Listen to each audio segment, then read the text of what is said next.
Hello everyone. In this session, we will build an AI-powered product search agent with Azure AI.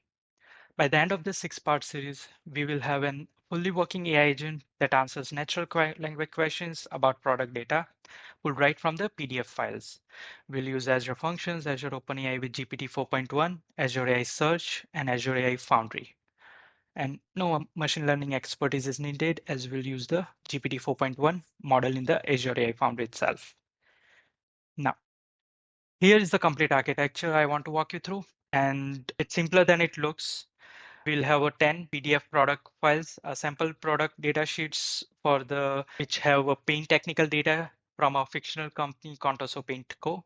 We'll upload them into Azure Blob Storage, and Azure AI Search will pick them up with an index, and indexer will run a skill set on those files. We'll have two skill sets. One is the key phase extraction, which is a built-in AI skill, and then we will have extract product data custom skill, which is an Azure function, custom Azure function we will build in this session, and that will actually send the raw PDF file from that Azure Blob storage into GPT 4.1 model and gets back the 37 or so structured fields like SKU, color, VOC value, dry times, warranty, everything related are captured in the PDF product data sheets of the paint company.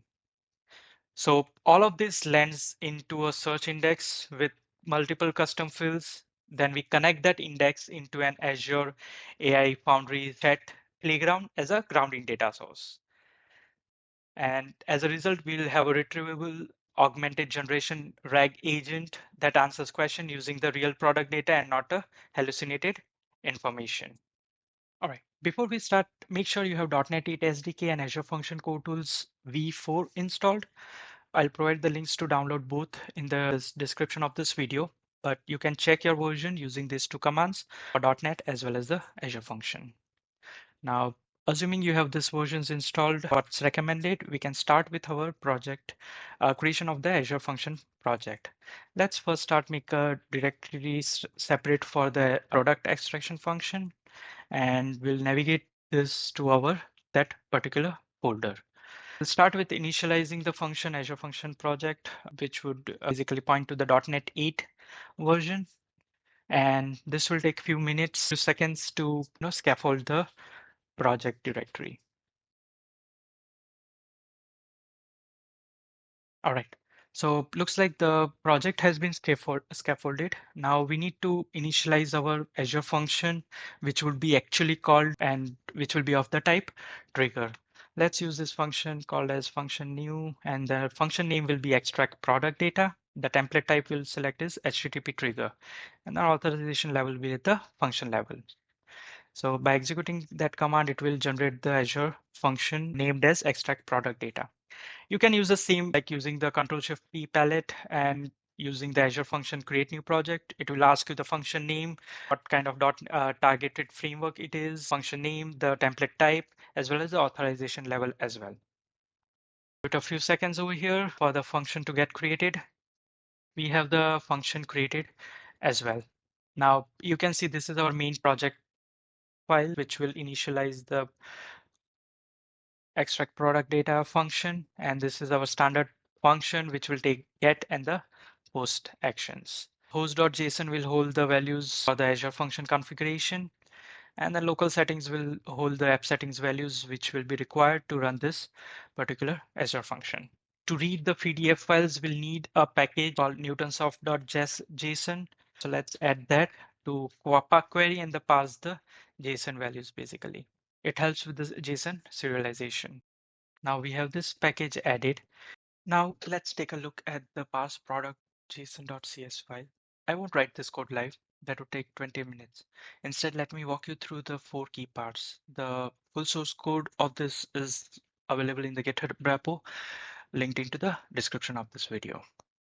Now, first part is the entry point, the function which accepts the post request in the Azure AI Search custom skill format, and JSON body with a values array. Each value has a record ID and a data object containing the raw PDF text as a string.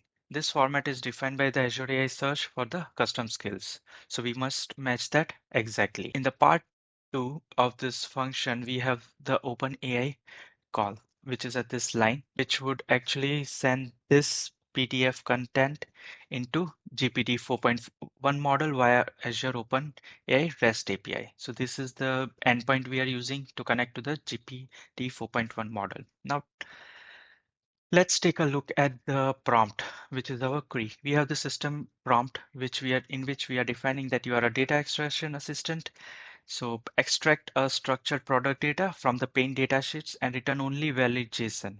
So we don't want any markdown, no code fences, use null if we don't have the missing values. And this will be our user prompt where we will be extracting a product data from this text and return only JSON object with these fields. So I have listed down all the fields which is required or which is from the product datasheet. And wherever there is specific match required, like for example, coverage or the coverage mean or coverage max, where it's specifically I am typecasting as a number fields. So that way it will not return it as a string, but it will return it in the form of a number. By default, it will return it as a strings output as a JSON. And in the end, I'm also fetching out the document content. And after that is passed, it will return us the response, check the success status code. And if it is error, we'll log that error. And once that response is received as in a success, we pass that as a response body. Now, sometimes parsing, GPT also returns a markdown fences. So we try to strip those just in case. So this code will help you with response, stripping out the non-JSON objects.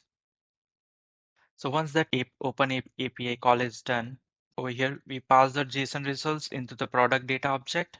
Yeah, this is the extracted product data field where we are assigning or creating an object called extract ID. So this will be a strongly typed fields conversion happening, like strings for the text, doubles for the decimals, like VOC and solid percentage into whole numbers, like dry time minutes and warranty years. And each field maps to a column in a search index.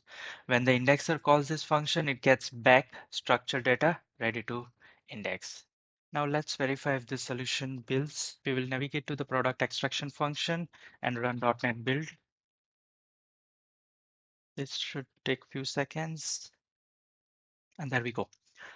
Build is succeeded, zero error, zero warnings. We won't run it yet because it needs Azure OpenAI credentials, as well as we have to upload these data files into our Azure Blob storage. We'll do that in the video number 3. Now, quick note on something you will see in the code. The API key and endpoint are hard-coded as constants at the top of the file. For a POC will be fine, but in production, make sure to use Azure Key Vault or app settings. Don't commit API keys into your repo. That's it for the project setup. We have product extraction function ready, which will take a raw PDF text, sends to the GPT model, and returns 37 structured fields. In the next video, we upload our 10 product files to the Azure Blob storage, the data source for everything else. So see you there.